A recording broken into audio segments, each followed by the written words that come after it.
মিলিবে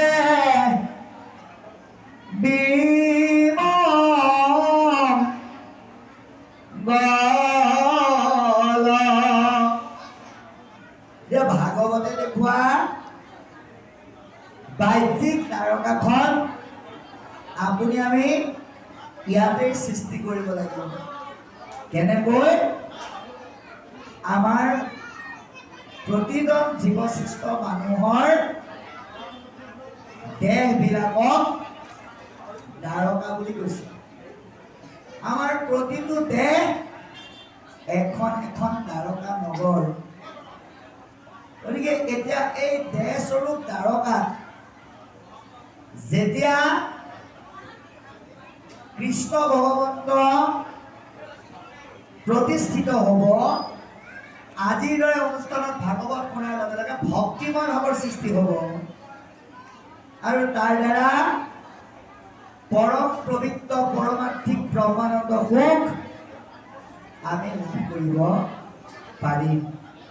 আমি আমাৰ দেহত কৃষ্ণক প্ৰতিষ্ঠা কৰি ল'ব লাগিব। যিজনে কৃষ্ণক দেহৰ প্ৰতিষ্ঠা কৰি নিজৰ দেহটোক দ্বাৰকালৈ ৰূপান্তৰ কৰিব পাৰে, তেওঁ আৰু সুখ বিচাৰি কলৈকো যাব নালাগে। ভকতৰ সংগ পোৱাৰ লগে লগে সুখ লাভ কৰিব পাৰিব। কিন্তু যদি দেহস্বৰূপ দ্বাৰকাত কৃষ্ণ ভক্তিৰ অভাৱ ঘটে, তেতিয়া কি হ'ব? অধৰ্মী কলিয়ে আহি প্ৰাদুৰ্ভাৱ সৃষ্টি কৰিব। লগে লগে আপুনি আমি ধ্বংসলৈকে যাত্ৰা কৰিব লাগিব। গতিকে আজিৰ পাঠে আপোনাৰ আমাৰ এই দেহস্বৰূপ দ্বাৰকা ভগৱন্ত কৃষ্ণক প্ৰতিষ্ঠা কৰি ল'বলৈ আহ্বান জনাইছে। আৰু এটা বৰ ধুনীয়া কথা ক'লে যে ৰুক্মিণী প্ৰমুখ্যে যিমানবিলাক নাৰী কৃষ্ণৰ লগত সম্বন্ধ ঘটিল, তেৰা সমস্তই কি কৰিলে?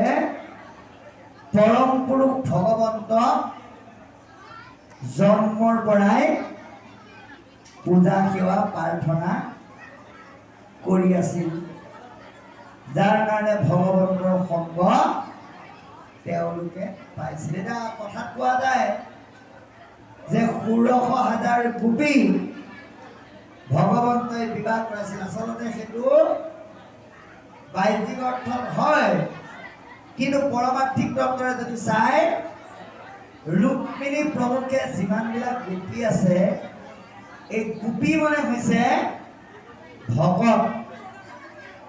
কৃষ্ণৰ লগত যিমানখিনি গোপী আছিল, সেইখিনিয়ে কলিযুগত আহি ভকত হৈছে।